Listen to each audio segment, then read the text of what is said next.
بسم اللہ الرحمن الرحیم۔ حضرت لقمان کے بارے میں آتا ہے کہ لقمان حکیم نوبی قوم کے ایک سیاہ رنگ غلام تھے اور اللہ تعالیٰ نے ان کو حکمت و دانش سے نواز دیا تھا۔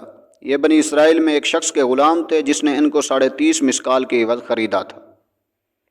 یہ اس کی خدمت میں لگے رہتے۔ وہ شخص چوسر کھیلتا تھا اور اس پر بازی لگایا کرتا تھا۔ چوسر اس وقت کا مشہور کھیل تھا جس پر جوا لگا کر لوگ کھیلا کرتے تھے، جس کھیل کا عادی حضرت لقمان کا آقا بھی تھا۔ اس کے دروازے کے قریب ایک نہر جاری تھی۔ ایک دن حکیم لقمان کے آقا نے ایک آدمی سے اس شرط پر چوسر کھیلا کہ جو ہار جائے گا اس کو اس نہر کا سارا پانی پینا پڑے گا یا اسے اپنی جان کا فدیہ ادا کرنا پڑے گا۔ کہتے ہیں کہ لقمان کا آقا ہار گیا۔ اب جیتنے والے نے مطالبہ کیا کہ یا تو سارا پانی پی یا اپنی جان کا فدیہ ادا کر۔ اس نے پوچھا کہ کیا فدیہ ہے؟ اس نے کہا تیری دونوں آنکھیں جن کو میں پھوڑوں گا یا جو کچھ بھی تیری ملک ہے وہ سب فدیہ ہوگا۔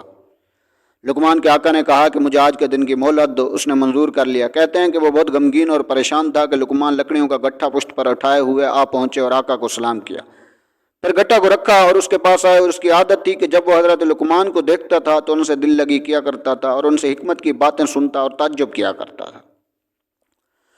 حکیم لقمان نے اس کے پاس بیٹھ کر کہا کیا بات ہے، میں تمہیں آج پریشان اور غمگین دیکھ رہا ہوں؟ تو اس نے حضرت لقمان کو کوئی جواب نہیں دیا۔ پھر دوبارہ سوال کیا تو پھر بھی اس نے کوئی جواب نہ دیا۔ پھر انہوں نے تیسری مرتبہ پوچھا، اس دفعہ بھی وہ خاموش ہی رہا۔ چوتھی مرتبہ آپ نے فرمایا مجھے بتائیے کیونکہ ہو سکتا ہے میں آپ کی مشکل حل کر دوں۔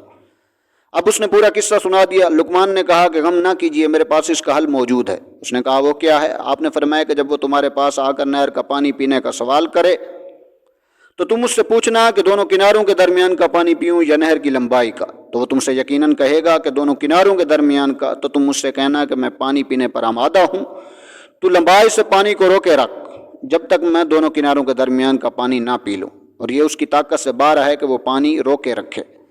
اب آپ اس عہد سے نکل جائیں گے۔ آقا نے اچھی طرح سمجھ کر تصدیق کی اور خوش ہو گیا۔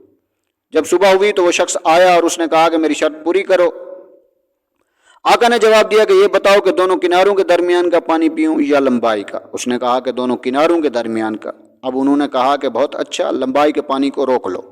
اس نے کہا یہ تو ناممکن ہے۔ تو حکیم لقمان کے آقا نے کہا کہ مجھ پر پانی پینے کی شرط تھی، لہذا پانی کو روکنا میری ذمہ داری نہیں ہے۔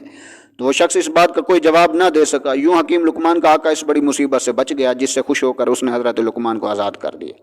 دوستو اس واقعہ سے ہمیں جہاں یہ سبق ملتا ہے کہ کبھی بھی کسی سے کوئی ایسا عہد نہ کریں جسے ہم پورا کرنے کی طاقت نہ رکھتے ہوں، وہیں ہمیں یہ بھی پتہ چلا کہ عقل رب کی بہت بڑی نعمت ہے۔ بعض دفعہ انسان کی طاقت اور عہدے سب ناکام ہو جاتے ہیں۔ ایسے موقع پر عقل ایسا راستہ نکال لیتی ہے کہ جس کی وجہ سے انسان بڑی مصیبتوں سے بچ جاتا ہے۔ کسی مصیبت میں پھنس جائیں تو حوصلہ ہارنے کے بجائے ہمت اور عقل سے کام لیتے ہوئے اس کے حل تلاش کرنے کی کوشش کریں۔ دوستو اس طرح کی ویڈیوز کے لیے ہمارے چینل کو سبسکرائب کر لیں۔